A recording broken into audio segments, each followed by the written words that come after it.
Why, good morning. Good morning. Good morning, everybody. Here it is, Monday again already. And, well, I'm a little hungry this morning, and luckily, we're doing shout outs today. And we wanted to thank everyone for watching last week. And today, I want to say thank you and share, because I have a client that comes into the store every week and brings me fresh baked banana muffins. And they're usually still warm. I know, they're delicious, and they have white chocolate chips and chocolate chips in them. Are you serious? Yeah, and so here, I brought them to share today. Yeah. I know, everybody. Tana, there is no more left. Oh, he's like, I'm taking both. Well, he needs both. And so I eat them all the time. I guarantee they're nice and soft. They're not like a hard muffin that you chuck into the wall and it's gonna like stick in the wall. Oh. Those are good. Like on Charlie's Angels when she hucks that muffin. Anyway. I haven't seen that. It's really good. That is so good. Thank you. So anyways. These are delish. Cheers. Cheers. Happy Monday, everyone. And we're going to get going on the podcast. So welcome. Thanks for tuning in. Yeah. And first off, let's get where's my phone? Oh, right here. We'll start off with the weekly Monday quote, and then wanted to get into our topic of what should be, or should there be a level that law enforcement can enforce impairment or cite somebody for impairment if they're using cannabis. So we're going to go over that. A few of the other countries have set a blood, what do they call it? Concentration limit. Yep. So we'll go over that here in just a little bit. So this is, if you don't set a baseline standard for what you'll accept in your life, you'll find it easy to slip into behaviors and attitudes or a quality of life that's far below what you deserve. You need to set and live by these standards no matter what happens in your life. And how true that is. I know that what standards or values that whether we consciously do it or unconsciously accept or set in our life is usually what we get. Not usually, is always what we get. 100%. And so, good little reminder that set your standards high. Absolutely. And when I say standards and expectations are much different. Standards are things that are in your control that reflect back to you and make you accountable, versus expectations are placed on everyone else other than yourself. And there's a time and a place for expectations, usually in business, but in personal relationships, not necessarily the best place to have expectations, in my opinion. Yeah, absolutely. So what do you think, Amy? What do you think about having this legal limit? What's your thoughts on impairment? Well, especially with, they just recently changed the blood alcohol content here to 0.5, which actually is standard in most countries. it is. And I know a lot of people, Utah. Again, let me just say this again. It's been 0.05 blood alcohol content in most other countries. Yeah. So it has nothing to do with Utah here. Right. It's actually just about keeping people safe and our roads safe. It really is. As far as lowering that content. I had a buddy, speaking of which, that his dad was going to work 6 a.m, and two guys driving a Bronco ran a red light drunk from the night before, and his life has never been the same. Oh no. He almost died, got physically just annihilated. And this kid, he's underage, so it made it hard for my buddy's parents to decide whether they take legal action or not, because it wasn't them, it was their kid who's being an idiot. And they're good people, but even a few months later, he got another DUI. He obviously didn't learn in this. So I definitely think it's super important. I would hope most people agree that, whenever you're consuming something that is mind or altering or changes your biochemistry in any way, make sure you're safe. And cannabis is no exception to that. There's been times where I've been around people who are super high, and I would not get in the car with them, not even if you paid me, because their reaction time is slower, and judgment is usually impaired as Sure. well. They could even be seeing things that aren't even there, depending on how high they are. That's to the extreme, but there is impairment, and you can get an impairment for being too tired. I don't know. Have you ever been so tired where you're like, I don't know if I should be driving? Just the other day. Absolutely. Yeah. It's scary. Unfortunately, it is scary.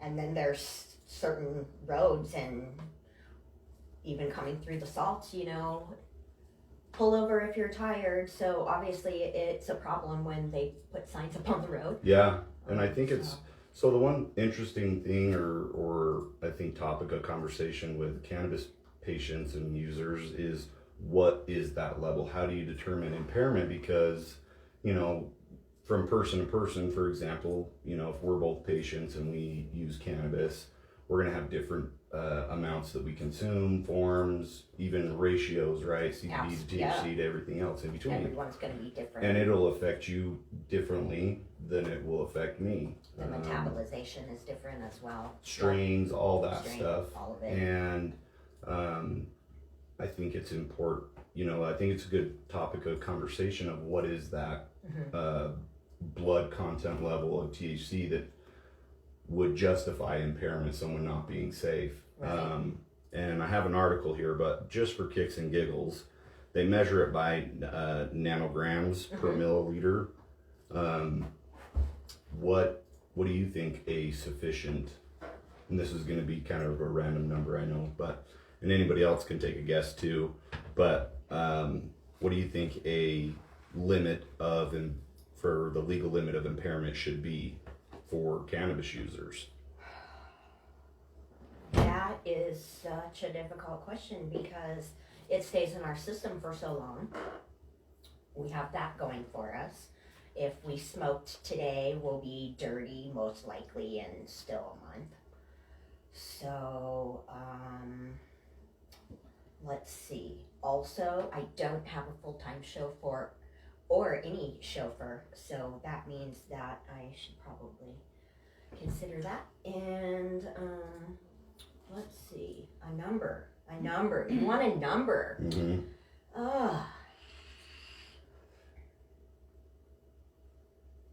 Nanograms. Mm-hmm. 0.8. Okay, Tana. What do you guess? 420. 0.420. Yeah. I love it. No pun intended. Do our listeners You have any bet. guesses? That's what I was looking for. Nobody's guessing yet, but sometimes it doesn't show us the comments in real time. So if one does pop up, that would, I'll tell you here in a second. But well, let's encourage some guest and viewer activity. Yes. Okay, so I mean, obviously, some of you can Google this stuff, okay? right. And you might be able to tell us what the answer is, okay? So if somebody gets the answer right, there's a $50 gift certificate from SLC Haze. If you get the answer right in the next, let's just give it 45 seconds? Okay. Do it. Okay. All right. 45 seconds. Yeah, So anyway, tell them the while they're question going again. while you're Yeah, Googling while that they're doing stuff. that, what people think should be the legal limit in the blood concentration of THC. What that determining that cutoff point would be, that level. Someone looked like they were raising their hand back there. That's funny. I almost want to raise my hand, okay, because So kind of to put, while we're waiting for that, I want to put it in perspective. So there's a few countries in Europe that have done this, and Belgium, Denmark, Ireland, Luxembourg, the Netherlands, Norway, the Czech Republic, United Kingdom, Netherlands, Norway are all the countries that have put limits on the amount of THC that you can have in your blood. Now again, blood concentration levels. So, and the reason why they do that. Why do you think that they would do blood versus something else like a road field sobriety test? Because I have friends that I would do that with when I went through the police academy. When, you know, and I chose not to be a police officer ever again, not because I didn't like cops, it wasn't the route for me, but I learned a lot. Anyways, after that, learning a few things, I'd have my friends, if we were getting together and drinking or whatever, that I'd do the field sobriety test on them and see if I could determine how drunk they were with the field sobriety test. And I'd have a few friends that didn't drink beer or alcohol, but they would smoke weed. And I did it with them, and some of them actually did it better high than sober. So that was kind of interesting. And ever since, you know, going through then, I always kind of had that question in the back of my head, is how are they going to test for that? Because some people are not safe to drive under the influence of cannabis. And some people actually, you know, I would dare say drive better. Well, what's that impairment level, and how to determine that? I think that's been a question that everyone's kind of wondered. How do they determine impairment? Especially when patients come in, we make sure that they understand and know that even though they're legal now, it's not a legal card to drive impaired and put people at risk. It's not a get out of jail free card. And if you're not fans or you don't know of Pot Brothers at Large, we encourage you to follow them on Shut your social effing mouth. media. Is that them? Shut your effing mouth. Yes, and learn their 25 words and learn your rights. Because it is going to become more of an issue here in Utah with medical cannabis cards, and probably a little bit of an assumption thinking that it okays you to drive around with your vape pen maybe right in your middle console. Yeah. And so unfortunately, or in your hand. Yeah. And so unfortunately for the consumer of the medical cannabis here in Utah, that is not going to fly, people. No. So we just got a guess. Jesse McMillan, I think he's one of your friends, because he said, "Hi, bro. Hope you're doing good." Also, so he says hi to you. Hi. And then he guessed 5 nanograms, which I think is what you said. That's close. Wasn't it? I think I might have said 8. Oh, okay. No, he said 5, so that's close. It's close. So the standard, the average is 3.7 nanograms per milliliter. Oh my gosh, even lower than we thought. Good try, Jesse. They consider 3.7 nanograms per milliliter to be the equivalent of 0.05 blood alcohol content intoxication levels. Okay. So there is a standard that has some scientific backing, and I guess this is actually quite a big deal. You know, Europe is quite a few years ahead of us in a lot of areas, especially this one. And they've actually are trying to create some awareness around this in these countries, and they've one of the slogans they've used is drug driving. Ooh, wow. And anytime you hear drunk driving, it just kind of, to me, it's a turnoff. You know, it's a turnoff, and you know, being totally honest with everyone here, at one point in my life, I got an impaired driving. And, you know, it's not something that I share to be proud of, but for other people to learn from. That thankfully that night I didn't, you know, it was my birthday, friends got in a fight at my own stupid birthday, so I left. And of course, being, you know, impaired, judgment goes right out the window, and I ended up blowing a .12, so I was definitely not safe to be on the road. Should not have been driving. Thankfully, I didn't hurt anybody or myself, but it's a huge learning lesson of, you know, even that 0.5, if you've had one drink, is it worth it? Because it was 10 grand plus 10 years on my record, plus classes, plus fees and fines. Like, it's not something that I'll be good. No, you're not going to be good. I can tell you that from personal experience. It's not fun sitting in a cell. It sucks with handcuffs on. It does. And then also, they tow your car from personal and ruin experience. it. Right? It's not fun. No, not fun, people. And I don't think it's something that until you've gone through it, you take. I know I did, at least. I took it lightly. Like, if I was that drunk then, who knows if I would have got even drunker the next time, been like, I'm good. or, you know, because I made it home the time before. What is that level? 3.7, I get, you know, in these other countries, some of them have even put it as low as 1.32, or Norway's actually 9. So I think it's something that people can be, when it comes time to address this, because it's going to come time if I know they're discussing it and trying to figure out ways that they can test that, especially like you said, because cannabis can stay in your system for up to 30 days depending on your metabolism. Right.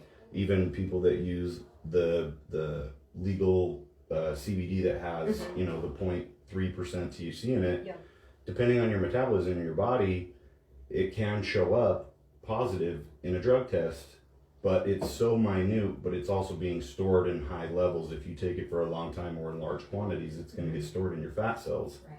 So if you're, you know, I guess no other way to put it, if you're overweight, most likely you're going to have a harder time getting rid of that from your fat storage cells than somebody who's not. Right. And It's like the toxins are just sitting in their building instead of continually being flushed out. And then you have less amounts.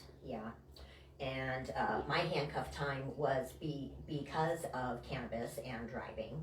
So I was speeding, and then I got pulled over, and he thought I had been drinking, and I wasn't. And then I had to take a blood test, and I tested positive for cannabis, and so I had to go through basically what you just said, but not related to drunk driving. All I was doing, well, not all, but I was speeding, so, you know, they had a right to pull me over. It's California. For that. You're like supposed to, or you're the slow guy. Right. Yeah. But it happened, so, and I did just see someone type about it last week. I think they got a ticket for their vape pen being in their middle console. Is that right, Tana? Yep. Did I read that? Okay, yeah. So that's kind of why we're bringing it up today, everyone, just to really be made aware of what that medical cannabis card does for you and doesn't for you. It is not a get out of jail free card. We are not playing Monopoly. Well, and right now it's just really not smart to push the limits either, because the law is very clear on what we can and we cannot do, but law enforcement is very unclear as far as what we can and cannot do. And they say, well, we're going to let the courts work it out, you know, because we don't know as much as we should. And then the courts, what they do is they side with the police because they figure that they had enough reasonable cause to give them a ticket in the first place. Blue has blue's back. We all know this. So there's a fine line between inviting in trouble because something's legal and you're supposed to be able to do it. But we just have to be careful and not even walk that fine line right now, just to avoid anything, because nobody wants to be the example, and there has to be an example made before the judges and all the people who have the control over how this works. I lost my train of thought. That was awesome. Anyway, they're siding with the police right now because they don't. It's just a cluster, you know what? So. Just be safe and just do things a little bit above board. And don't walk that fine line, or you're going to be the one that gets made an example of. Oh, absolutely. And then, I mean, none of us want to be the one who's causing the accident and hurting someone. You know, err on the side of caution and know that you are impaired. Shane says that happened in 2010 to him. If you are, you know, using medical cannabis and thinking about driving or operating machinery. Right.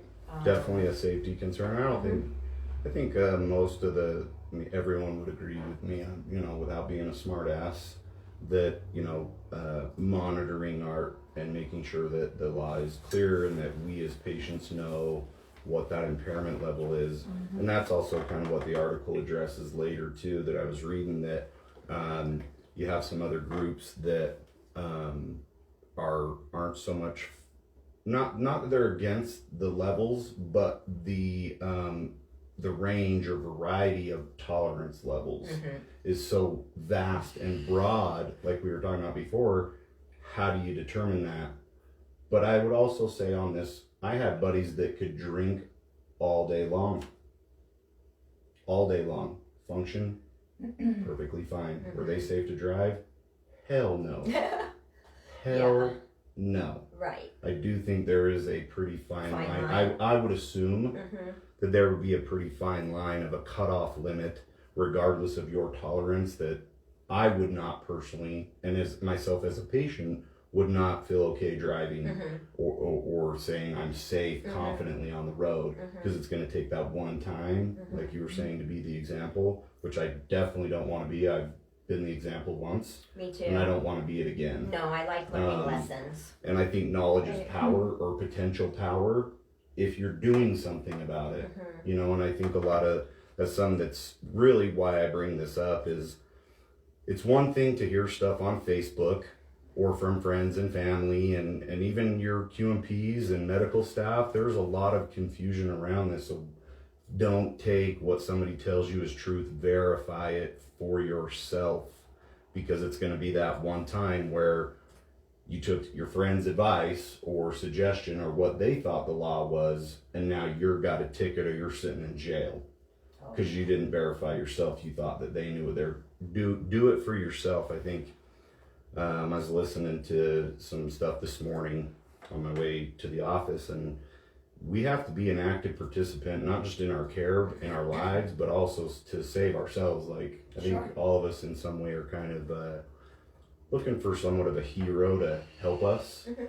you know, especially patients who are just now finding out that it's legal here in Utah, and that they can have that peace of mind, that Right. they're looking for those people that they can trust, because it's still very new and not knowing where to turn or what to expect, and if it's legit or if it's not, because it's still very, very new, that looking to find somebody that they can trust, but still in the back of their mind, they're like very weary, you know, of is this legit, or is this real, or are these people real, or, you know, until they kind of go through the entire process and actually have cannabis in their hand, then I think it's a little bit more real for them. But to make sure that we all know what we can and can't do, because there's still a lot of stuff that has not been decided, Right. or that they've had to address just yet, because there hasn't been a situation where it's needed to be, but things to kind of be thinking about, and also being accountable as patients. You know, one of the things that this article was saying, and now this is over in the UK, that what did it say right here? That cannabis drug driving actually rivaled alcohol and drunk driving.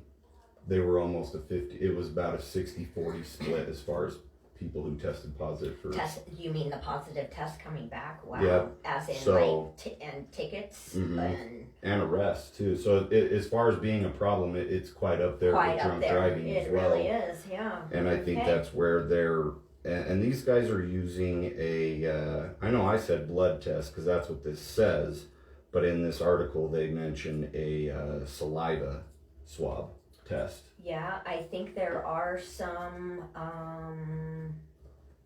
testing enforcement agencies doing that right now. Yeah. I think they're in a research Yeah. type of status, but we can expect it to be, I'm sure, birthing itself very soon, it becoming a standard Oh yeah. for the enforcement agencies in many of the states, if not just nationwide, possibly, I don't know, because it actually is an issue, as well as pharmaceuticals too, using pharmaceuticals and impairment driving. Yeah. So just be aware that if you are medicating, you know, to be safe when you're getting behind the wheel of a car, and keep other people in mind, and none of us are intent to harm anyone, so Right. using medical cannabis can impair your ability, so Yep. I suppose err on the side of caution, so Yeah, I just definitely think it's like they say, even with your dosing and with cannabis, when you first start low and start slow. Low and slow. You know, and I think that's kind of just and the microdosing. general. Yeah, I would say that's a good general guideline. Just not to be afraid, but to protect yourself. Absolutely. Because of all of the unknown and gray areas. Yeah. You don't want to be the one that gets made an example out of, I guess, or that brings it to light to where it needs to be addressed, and then there's a decision that's made. Which, and I did want to add this, that in the research group that is actually doing the testing study for testing on the types and how to measure that they are taking into account that this, I can't remember, they just say Brown. This guy Brown said that the goal is to try and do the same sort of thing on the cannabis front that they are doing with drunk driving or alcohol impairment. We want to know when someone is impaired so we can differentiate somebody who used cannabis 2 days ago, but it might show up in their system, versus somebody who used it an hour ago and is not safe to drive. So, and I think that there's, they got some challenges ahead of them for that in and of itself, especially while trying to do that on the side of the road. Oh gosh, yeah. Trying to pull someone's blood is not going to be fun. No. But, they may do the saliva tests, which aren't as accurate, but they may do that for the time being. What suggestions, I know this comes up, and we've even had a few patients where if they do get pulled over, what do they do?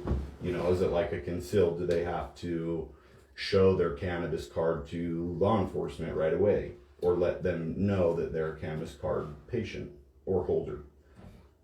Well, I know you know the answer.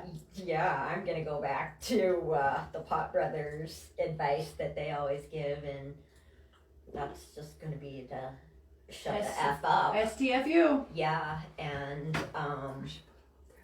yeah, we should just put it Next time. Have it running Plead the fifth. across Plead the the fifth. teleprompter. You have the right Okay. to remain silent, whether you have the ability to or not. I mean, it is your personal private medical records, and so hopefully you're not doing anything so stupid. And you're not infringing upon the law and having traffic infractions. But no, you need to be quiet and not really divulge. When was the last time you got a prescription from your doctor, like a pharmaceutical one? About 35 days ago. Okay. And I'm not making an example, but to kind of bring a point to light, you don't have to tell us what you got prescribed, but did you go and tell everybody about it? No, I did not. No. How come? Well, it's just my private medical history.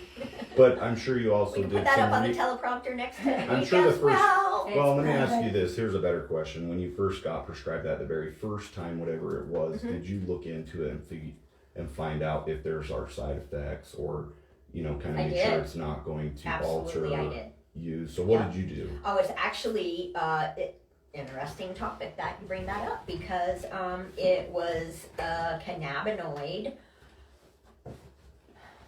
product that was compounded for me specifically from a pharmacy here locally, and so that is a controlled substance. Okay, and I was actually really interested in knowing if it was going to alter my abilities in any way. So I did have to research into it, and I did have to talk to the pharmacist, and we had some very interesting chats about that. And because of the form it's being delivered in, which was topical, no, it's not like smoking it, but there it was. Yeah. Did she say that there a were controlled substance from a pharmacy? Yeah. So I was actually interested in knowing if it was going to make me high. Like if I had that before she had made it into a topical form, if that had been put into a capsule and I took it, then I would have felt differently. So I was really interested to know what I was going to feel and what to expect from from this topical delivery of it? I think, and actually I totally forgot about this. I had an experience with topical, and it was a 1-to-1 ratio, and my back was just sore, from working out. So I had my girlfriend put this on my back, not thinking anything of it, because normally when I use topical, it's, very localized, very smaller area. Well, she doused my entire back. And we had a baby reveal shower that we went to. And about halfway there, I was like, I feel a little funny. And she used it the night before just on her lower back, on her hips. Okay. And so I said, did this do anything to you? Did you? And I think I may have even mentioned this, a time or two ago. I was high. I was getting high. And thankfully, by the time we got there, hindsight, I think this is a good example. I should have probably pulled over and have her take the road or the wheel the rest of the way there. But we got there and then it eventually subsided. But that was new to me. Yeah. That even with the topical, it can. You can feel that way. You can still feel that You way, can. and your skin will absorb a lot, and depending on how much you're using, it's gonna go right into your bloodstream. And at that point, if I'd got pulled over, I probably would have not passed. Oh my goodness. My test. My goodness. So yeah, you can, especially since you mentioned it was a 1-to-1 ratio, and my back felt great though. That's terrific to That hear. was the point. That is the point. That's terrific to hear. So 1-to-1 ratios are equal parts CBD and THC. And so that's why he was feeling like that, because of the THC that was in there. Absolutely. And we probably won't feel that had it only been a CBD topical, Right. which was actually almost what I got from my compounding pharmacy. So no, I didn't feel that way from mine. And interesting that you were in La La Land on yours on a topical. So there you go. You can use the topical, everyone, and be feeling woozy. Yeah. Or Depending on nice and relaxed. how large of an area you put it on. Sure. I got a little bit larger back I've had a than couple most. other people tell me that too, that they put it all over their arms, and a couple hours later they didn't care. They just Yeah, they just didn't and care. it's so subtle. Yeah. Like it's not like when you inhale cannabis that it's pretty instant. You feel it pretty intensely. Like it was with anything you ingest, edibles or anything like that. It's going to take a minute. But it was probably about an hour, about 45 minutes, and not of driving, but since I'd had her put it on, and by the time I started to feel like, what, did I take something else? Like I almost was questioning if I had taken something and totally forgot. Oh. And I didn't, but after that, I had totally forgot. Well, I didn't forget, but I didn't even think, and now I'm way more aware of it because of that experience. That a lot of patients don't even know, and this would have been a perfect time to do this. Once I realized what was happening. Is to just take, and we always tell patients to get some good CBD. Right. Just good CBD. I don't care if it's got 0.3%, but not. And when I say not from the dispensary, the reason I say that is because it's going to have a higher THC concentration. I'm telling patients get mainly just a CBD, just a good CBD. Right. So that if you do have that experience where, whether it's a topical or you ingest or inhale, and you do need to go drive, that you can just take some regular CBD and that will counteract the THC psychoactive effects. It's going to still be working within your body doing other things as far as the THC goes, but you're going to be pretty sober real fast within about 20 minutes. Right. And I can say that once I had learned that, after that experience, I saw some dab tabs at the smoke shop near my house and got some of those and did it with some concentrates, and it was a 1-to-1 and nothing. No THC effect at all, which was refreshing and also a cool experience, because I know that now that if I needed to counteract that THC psychoactive effect, if I get too much, I know exactly what I need to do to get myself especially let's say if my dog swallows a rag, which he does all the time, not small ones, like hand towels, and I need to take him to the vet quickly. Well, I need to be safe to do that. I need to make sure we both get there and he doesn't end up in the animal ER and I end up in the people ER. I know. But and he has rescued Napoleon Mastiffs, yeah, which little is why Shetland they're ponies. swallowing giant towels instead of like a little, Mm-hmm. So Emily's wondering how much you can have on you at one time. I answered it briefly, but we should go over that verbally. Yeah, since we're on actually, that I have it subject. pulled up right here too, so it's going to be right I think from I the said the name Department right. of Health.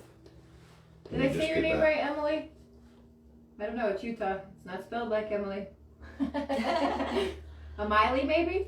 Anyway. Well, that's a great question. Was it Yeah. only for driving, or was it just in general out in public, or? It said how much can you have at one time, and I do believe it was while you guys were talking about carrying legally. Oh, okay. She says, thank you. I was just wondering, got my medical card, was wondering where I could find Utah laws also. So let's go over that too, where people can find. It's on the FAQ section on the medical cannabis website. Yeah, if they go to the Department of Health, and they're going to have to type in like Google Department of Health Cannabis, something like that. Otherwise, they're just going to get the Department of Health homepage. Yeah, you type in medical cannabis Utah, And it it's the pulls first one right that up. pops up. And I'm just looking for the exact. I mean, I know it off the top Oh, of my she head. says but, for driving. For for driving? driving. Yep, okay. so Emily, I said it right. sorry, I'm just trying. to Full get here. driving. Let me go grab the link for them too. Right here. Sorry, there's a this law is super Why long. everyone's doing some research real quick, I'm just gonna put in a little. I think we're gonna have to elaborate on the answers and possibly even give multiple answers. And the reason I'm gonna state that is because what if you were just at the dispensary and you were getting your prescribed medical cannabis and you were on your way home? So that amount would be different that you are transporting back to your home than, let's just say that you already have your medical cannabis at home and now you're going somewhere for the day, or let's say for the weekend, and so you need to pack accordingly. Okay, so here I found it. And here come our answers. So this is straight from the Utah code book. So I'm going to read the medicinal forms first, Okay, and then it'll go into what you can have on you if you transport or possess it. all right. So medicinal dosage form means for processed medical cannabis or medical cannabis product, the following with a specific and consistent cannabinoid content: A, tablet; B, capsule; C, concentrated liquid or viscous oil; D, liquid suspension; E, topical preparation; F, transdermal preparation; G, sublingual preparation; H, gelatinous cube, gelatinous rectangular cuboid, or lozenge in a cube or rectangular cuboid shape, or a cuboid. You guys resin or crack wax. me up in the Department of Ag. Or Cute resin boy. or wax. You guys are so cute. And then 2, for unprocessed cannabis flower, a container described in section 4-41A-602 that contains cannabis flower in a quantity that varies no more than 10% from the stated weight at the time of packaging. At any time a medicinal cannabis cardholder transports or possesses the container in public is contained within an opaque, child-resistant bag that the medical cannabis pharmacy provides and is labeled with the container's content and weight, the date of purchase, and the legal use termination date, and after December 31st, 2020, a barcode that provides information connected to an inventory control system. And a form measured in grams, milligrams, or milliliters. So say that in English. So as far as transporting it, okay, a medical cannabis cardholder can transport or possess as long as you have it in a container that is opaque, so see-through, and in a child-resistant bag, or in a, let me read this again at a time, or the container in the public.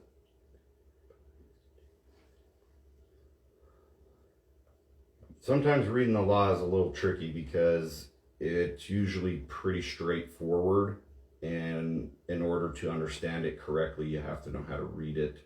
And from what I was taught going through the police academy and going over code, that the way that this is reading is that when it says at any time the medical cannabis card holder transports or possesses the container in public, that the cannabis is contained within an opaque, child resistant bag that the medical cannabis pharmacy provides.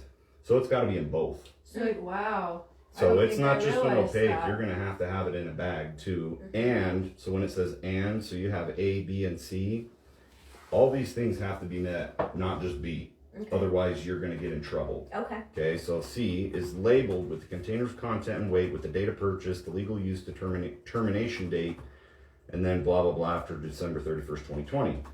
And then 3, a form measured in grams, milligrams, or milliliters. So, people who are bringing stuff from out of state, let me see if it says anything under there. I mean, you're allowed to do that up until January 1st. Okay. To 2021. Okay. But and then you're not supposed to bring it. You're not. They want people to buy it here. Yeah, buy it here. Okay. Help the cannabis program in Utah. Here in Utah and support. Anyways, but that. Yeah. You can do that, but make sure you bring in the forms and amounts, and it has the labeling and is in the packaging. Like if you're gonna go down to Deep Roots, that you have it in the bag that the dispensary provides you, that it's in an opaque container, which it is.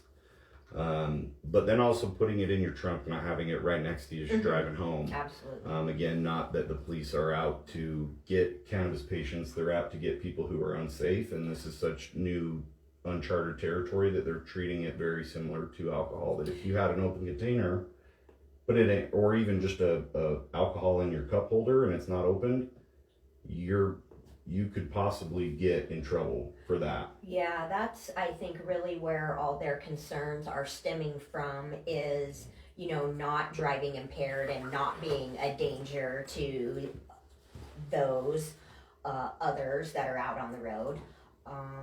So, of course, they're gonna err on the cautious side of that. And then if, you are transporting, it's best just not to have it. Well, I've had to fly with mine, and so it gets packed in the suitcase, and it doesn't come out until I get to my destination. And do you check it in, or do you have it on your carry on? I've done both. Have you? I've done both. Because we've had patients that have said the TSA's, what's the word I want to use? If you're adamant that it's medication, that most of the time they'll allow you to keep it. That's been my experience, but though I don't fly a whole lot. Yeah, but that, keeping it, it's more of you not having to explain your with how different laws are from state to state, that putting somebody in a position, if you go to another state and it's not legal, what are they going to do? Kind of thinking of that. So, if you're flying, me personally, I probably wouldn't carry anything that is hard to contain the smell of, flour. No, I've never. Personally, I would probably not have that. No. Just because I don't want the questions, not because I'm scared.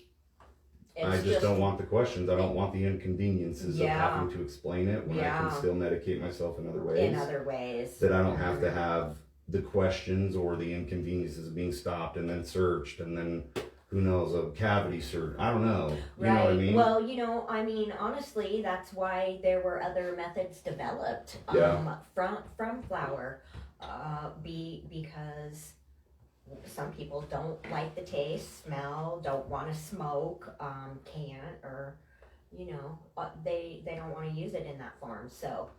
So we do have other options, and I've never traveled with flour, so Yeah. because of that option, or because of that fact, it just stinks. Vape And carts can easily be hidden in your makeup bag. yeah, and they don't really it just stinks, cared. and I want to say, like, the perception of looking at flour as opposed to probably any other product, even a vape cart, because there's nicotine vape carts as well, is probably, they're in different categories. People are used to seeing people vape, smoke. You know, they're even if it's not THC, they're used to seeing that, and that is legal in that form where nicotine, you know, just vaping nicotine, or like in a tincture that could be a medicine bottle. That looks like that could be a medicine bottle, capsules, but flour. That is not generally, that is not something that anybody that I know of has ever been able to walk into a Walgreens or a CVS and get a flower of some type that is used medicinally. It's usually in those forms that we talked about, in a spray or in a serum that you have to subcutaneously inject or something like that. That's generally how we see medicinal forms, not in the flower. I love it that it's in its raw form, and that it's not, you know, it's as close to as the original and purest form you can get. But, you know, just understand that that's not what we've been used to seeing as medicine. Right. And I think that is, you know, really what my one of my goals is to make sure that the, you know, medical cannabis in general, that it keeps the integrity that it deserves, you know, and the respect that it deserves, and seeing it for what it is, not worse or better than it is. There are potential side effects with it, but, you know, they're few and far between, but they can happen, you know, and being aware and equipping myself with knowledge so that I can take action if I need to, that's in the best direction, whether that be for me or a patient, or helping pass that information along that's accurate so that they know what they can do and not do. Because I think that's the biggest question that people have, really, is what can we do, what's impaired, what's not, how much can we have. You know, they're still very much, yes, we're legal, but we're still kind of looking over our shoulder a little bit and I know I've done that, even, you know, going out to vape or something, you kind of look around like, is anybody gonna see me, am I gonna get in trouble? And I have to, you know, it's about a split second, I'm like, I'm legal, don't care. Right. Not around anybody. It's a hard habit to break. You know what I mean? But still, it's also makes me, I hope I don't ever lose that, because it helps me be aware of my surroundings too. Like, I have an employee that's severely allergic to cannabis. Like, her throat closes. That is so terrible. And I've never met anybody in my life before that. So, my gosh. But it's very, very, very real for her. And it's very scary, and it happens very fast. So, you know, something like that, I would want to know if someone's around me, that if I'm about to inhale or vape, that I'm not gonna put them at risk, you know, because I'm trying to medicate myself. But being able to have patients be aware of their surroundings, as well as having the knowledge so they know what they can do safely and not safely, you know, and kind of like with the combustible flame. When patients come in, well, I don't know if we want to open this up for discussion, why people think, and I gotta take this off because it is super hot. Why does anybody really understand or know why they said no combustible flame to your flower? Absolutely not. I know now, but only because you told me. But I'm I curious never would have thought. if viewers know. Yeah. Emily says we need to change the stigma of the flower. And then Luana's got a question because she doesn't have a cannabis card. She's understanding that it's really hard to get and pretty expensive. So we're gonna answer her on that one after this. Okay. But as far as right now goes, do you guys know why Utah has decided that we can't light a flame to the flower? Does anybody know? Yes. Oh, are you? I asked the question. I'm sorry. We're asking the viewers. I was like, yes, I know. Yes, I asked that question. Yes. Teacher. Pick me. Hurry before we have to pick Brock. Hurry, Brock pick me. wants to give us the answer. Pick me. Let me So go check hurry the up, feed really everyone, fast. Let's see if anybody's and asking. give us the answer. Yep. We'll wait 10 seconds. And if not, then student Brock is gonna shout it out for us because he knows. We're so excited, and we love that he knows. No, I don't understand because when I vape, I sneeze. Okay, so if you're sneezing when you're vaping, try shorting the amount of time that you're vaping. Okay. Yep. JD hopped on. Say hi to JD. And then also lower the temperature on the battery, and that should help. And then also it'll extend the life of your cartridge that you're vaping, because you won't be burning it up as quick. What was that? Is that hello, JD? Oh yeah, just say hi to JD. Hi, JD. Actually, I was gonna bring it up earlier that we need an attorney viewing so they can tell us what the numbers. Well, I was actually going to schedule a consult with him for a few different reasons. Oh. But one of the reasons, actually, as you guys talk about what patients can and can't do, I also go to think like those of us that have groups or podcasts or just have a social presence where people are asking us questions constantly, where like I should probably have a lawyer at this point to make sure that my group is that I'm moderating it correctly. Like we did the secondhand giveaway and I was like, holy crap, dude, I didn't even check to make sure that was okay. Like just kind of assumed because they're used devices that it's okay to swap and stuff. So anyway, there's that.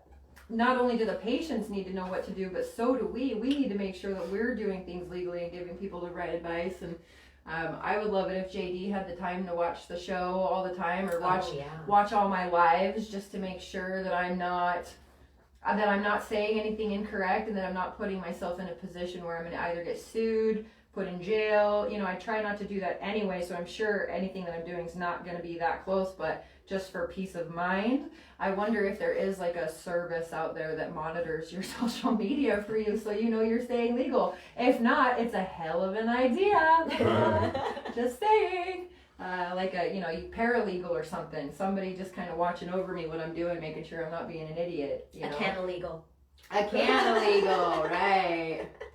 You should have a warning. Did anybody say? No, we 10 don't. seconds is up. No. Brock is dying to give us the answer. Brock's... I'm dying to hear the answer. So, let's hear it. Okay, so when you are using cannabis, cannabis has a lot of different cannabinoids in it. I think they're up to 130, 160 within the plant in and of itself. Maybe that we know of. That we know of. Sure. And there's probably more. But generally speaking, that you have a range of 157 degrees Celsius to 220 degrees Celsius, where you have different cannabinoids that they're when they reach those points, it's called the boiling off or evaporation point. So the higher you burn, okay, the less effects you're going to feel. You're actually pretty much wasting the components and cannabinoids, which includes THC in it, from that medicine. You're burning it, and it's not doing you any good. So if you are looking for more of a cerebral effect, you need to burn it at lower temperatures. Yep. That's heady. That's those right. Of you Yep. who So don't speak medical. if you're wanting to get more of the THC, and I think we were talking about this earlier before we started, there's a lot of patients that just think, oh, THC. Don't forget about the CBD and other cannabinoids and what they do, because they're really important too. Not everybody needs actually for what they're even using. Most people actually don't need high THC as far as like a 25 to 1 ratio, 25 part THC to 1 part CBD. It's actually quite the opposite. But for example, we were talking about like diabetes and how cannabis can help with insulin resistance this morning and stuff like that. Well, studies showed that what I was reading, that THCV, that specific cannabinoid, actually is what helps the insulin resistance come down significantly by almost 46 to up to 63% for those who have not used it daily for the past 10 years, which I thought was really interesting because THC usually just has that stigma or connotation that it just gets you high. There's a lot of other things that it's doing. That's one of the things that it does, but it's also doing other things too. So many. And so if you want more of a body effect, you burn it at higher temperatures. And you're not going to get as much of the head effects, but you're going to get more of the body internal effects. So you know, someone who's got type 2 diabetes and needs to address their insulin resistance, they need a 25 part THC to 1 part CBD. That person does need THCs. And getting to know, you know, this has kind of been the fun part about this, at least for me, is getting to learn all the different ways that it can be used, ratios to cannabinoids, what they specifically do, so you can help people in those circumstances where they're kind of left with not a whole lot or resources or information or options to turn to. And this is one that we kind of stumbled upon this morning. Yeah, we so did. I thought it was pretty interesting, Yeah. and maybe that's something we can talk about next time too. I mean, I don't know a whole lot about it, but Yeah, and it's actually one of my favorite things to talk about too is all the different, we'll just call it like compounding, how they have to compound something in a pharmacy for us. So to choose different compounds in the CBD family or the THC family that have CBDA or THCV, and what those strains are that produce high amounts of that, and what the benefits are, healing our body or assisting our bodies with those different compounds. And we like to call that the entourage effect, is when we take as many of those as possible and into the one delivery system. I think it's crazy of how maybe this is actually, I think we were going to talk about this this time, but is actually the endocannabinoid system. A lot of people have no clue what that even is, but you know, with the we all have one. legalization, yeah, we all have one, and they actually found this back out in the Whether 60s. you use cannabis or not. And the guy who, I can't remember, it's Dr. Michelin over in Israel, when he first came out with his findings, everyone pretty much discounted his findings, and now we're just kind of recircling back. So, but And they're finding it regulates the immune system, which has been a mystery forever.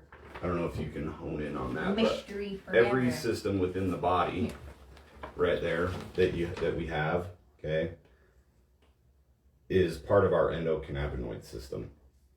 So really, our endocannabinoid system makes up our entire internal system and function on how our body operates. And what I love about cannabis and CBD and all the other cannabinoids is that, unlike most of the other vitamins, pharmaceuticals, when you take it, it doesn't shut those productions down, or those systems down, to where they're not having to work, so that if you stop using cannabis, then you go into withdrawals. Like with opiates, if you stop using opiates, your body throws a fit and doesn't want to make its own natural opiates anymore. And it's going to throw a fit to try and get you to consume that again. Sure. It's on a break, it's on Yes. vacation, doesn't want to come back. No. But Lazy. with cannabis, it stimulates all of those systems in the body, and that's why it's so versatile in the conditions it treats, because of how many it affects every system in the body. Most people don't know this, but why do you walk out of your doctor's appointment 3 and 4 and 5 new prescriptions? It's because when you go into the problem, let's say you have a backache, okay, and you just for example, and you need like a pain med. Let's just say ibuprofen 800. Okay, that's going to offset your digestion, your digestive tract, as well as some other things internally, and I won't go into all that. But it's going to create some inflammation as well as some deficiencies, and so to counteract those and keep the homeostasis in the body, they prescribe you 2 other things or 3 other things to counteract the offset or imbalance or deficiency that medication's most likely going to create. And that's why you walk out 4 and 5, is because they're actually trying to offset. Because each pharmaceutical is usually pretty targeted in the engineering of what it does specifically. But you know, you change one thing, you change everything. Right. You know, that's why they say you don't have to make a whole bunch of changes, just 2 millimeter shift. That's all you got to do. You know, start drinking more water. You'll feel better. You will. You know, Alkaline water, not your alkaline water. You know, Yes, we filter it, everyone. the little things that we've made life way too complicated. And so it's just those little things that really do add up that make a profound difference. And same thing with cannabis, just that little bit can make a huge difference all around because of what it all affects. So, you know, kind of circling back to, are there some side effects or things that people need to be aware of and conscious of as they start to use legally and be responsible, accountable patients? And so that they can also educate other patients too, that not just it potentially can impair you, but that it's also stimulating all your other internal systems as well, so that you feel your best, you know. But it's okay if you do need other meds too, depending, you know, type 1 diabetics, you're still gonna need your insulin. You know, it's not gonna cure you of that. That'd be cool if it did, but I know, wouldn't it be? type 2 diabetics can help bring down their A1Cs if they got high ones, so that's a plus. But yeah, do you have anything you want to add to that? Oh, well, no, I don't think so. We've had such a fun time today talking about. Is there any questions that the viewers have regarding? I mean, the topic is so pretty broad regarding the impairment and If you being could a ask them medical what they would like, cannabis if there's patient. anything specifically they would like us to chat about or open up for discussion for next week too. Yeah, I think we'll send out a survey for that too. Oh, okay. Or you guys are welcome to chime in at any time on the feed with anything you want us to talk about. I just want to do maybe at the end of the video, just go over really fast how incredibly not difficult getting a card is. Because Luana's just wondering. She says she doesn't have a card yet. She heard it's hard to get and it's expensive. It's harder not to but- get than it is to get, Right. in all honesty. Yeah, we make it so easy for you here at Quintessence, and so give a call and we'll give you the lowdown. Yeah, we'll Yeah. give you the rundown. It is not painful. Not painful, and it's not super expensive. We have different options, so we understand with COVID, it set people's finances behind or back or limited them. So, you know, we have payment plans or memberships to where it takes care of all their follow-up visits that are required by the state for the entire year. So, you know, if and you also get that support. A lot of these other clinics are super busy and aren't available to help you through the registration process, and that's something that we really take pride in, is helping you every step of the way. You're not inconvenienced. We'll help walk you through that, and because it's a confusing and frustrating process that we're all still trying to get used to, especially with the updates that they do almost weekly. And if you don't see a qualifier on the list of the qualifying conditions, call us anyway, because we generally have more options. That list is really restrictive, and a lot of times people will just look at it for what it is, and there's actually a lot more there than just what it says. Right. And so just like anxiety and depression, just go over that real fast. It's not on the list. So there's a lot of clinics that are telling people that it's not possible, where we know it's possible. Almost everyone that's approached the Compassionate Use Board to get approved for anxiety and depression have been approved. Or insomnia. Or other things, right? And that's just an example, because that's like majority of what people are asking that's not on the list. So if it's not on the list, there's still a way. Don't let that discourage you. And we don't charge extra for that service like a lot of places will do too as well. So if you have to go to the Compassionate Use Board, we can totally help you with that. It's not as scary as what everybody else makes it seem to be. No, as a matter of fact, if you are open to medical cannabis, period, don't even look at the list. Just give us a call and we'll step you through it, and the doctor can determine everything by some questions and feedback from you anyways.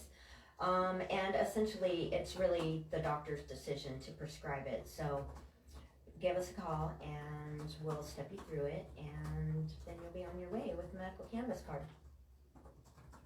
Very simple. Very, very simple. Any other questions on there that people have? No, we're good. No? Okay. Well, we've had I think we loaded them up today. Wow. Well, we've had a super fun day talking about the impairment issues that are going to be coming up, and just be part of reality, really, as more and more states have medical cannabis and also recreational too. So Yeah. Yep. So we want everyone being safe on the roads and being safe, period. And so medicate safely and use clean medicine and be creators in this world of craziness that we live in. I can't express how important it is for everybody. I mean, we have good days and bad days. We're all human, but I feel like there's just a lot of negativity, and I think most everyone would agree with me. Mm-hmm. Not letting it get to you. You know, if it's not giving you uplifting or adding to your cup, filling your cup, then probably shouldn't be doing it. And I'm not saying let's be ignorant or naive or put our head in the sand to issues and problems, but let's not stew on them either, the things that are out of our control.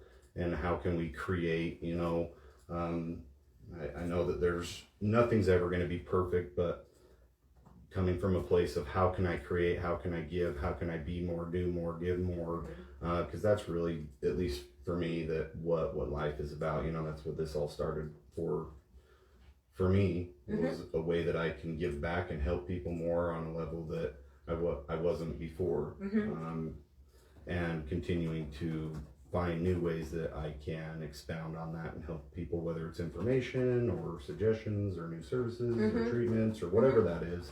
Sometimes it's just a listening ear, helping somebody get registered. It really is. Sometimes it is just a listening ear.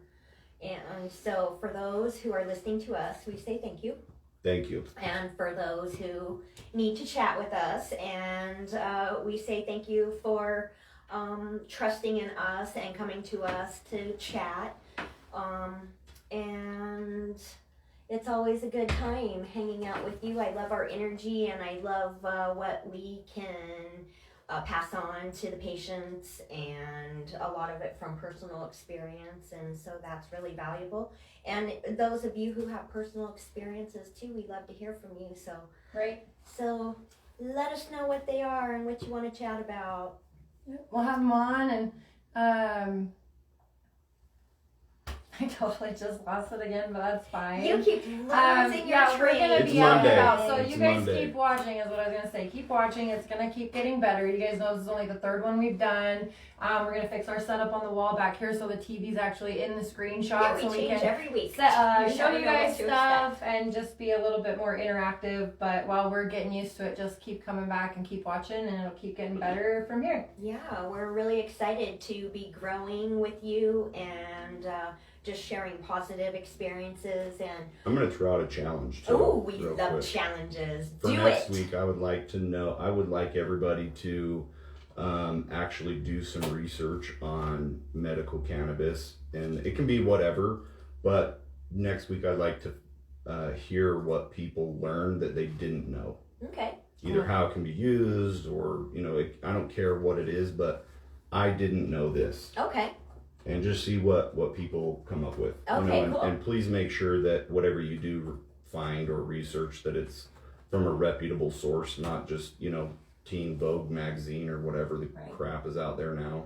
Right. You know, it's a reputable source for unbiased research. But Yeah, and then also let's keep it really positive, because we are definitely here to break down the stigma of that reefer madness that has been put in our faces and for so many decades. So right. so let's stay positive with the Nobody needs to see us fighting. Cannabis just shouldn't even be doing this to people anyway. So no. smoke a little more if you need to before you want to start some for trouble. Sure. you Have know. a safety meeting if you Vape need, it, I mean, okay, sorry. or have a couple safety Yeah, meetings. Shane says and- more education, so maybe More we start picking education. subjects to really just start diving into. Absolutely, we could do giving them topics. some meat. Yeah, the education is never going to stop. No. Even in the medical world, we're doing continuing education all the time and constantly evolving with new developments or new surgeries or new technologies or tools. So that's the way it will be in the cannabis world too. And for those of us who have been in it for a long time, we have a lot more shows Oh yeah. to air for you. We have a Oh, lot to talk about. So Yes. thanks again for tuning in. Thank Happy you. Monday, We'll everyone. see you next week. Have a great week. We love everyone. Mwah!